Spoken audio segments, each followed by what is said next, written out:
video, I'm going to show you how to find your YouTube watch history. So there's two ways to do it. Really easy to do.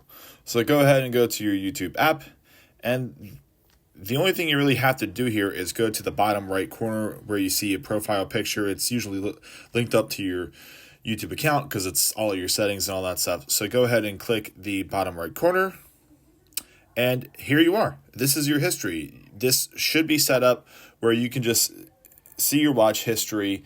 Very easy to do. You can also hit view all, and then just go through and see what shorts you were watching, what videos you were watching, and it'll also categorize by the day as well. So you see today, you see yesterday, and you can just keep going through and through.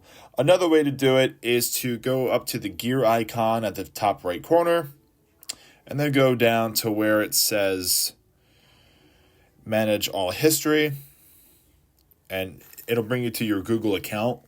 And then you can also go through there as well, where you can just manually go through and watch everything, or go and watch something that you might have forgotten about.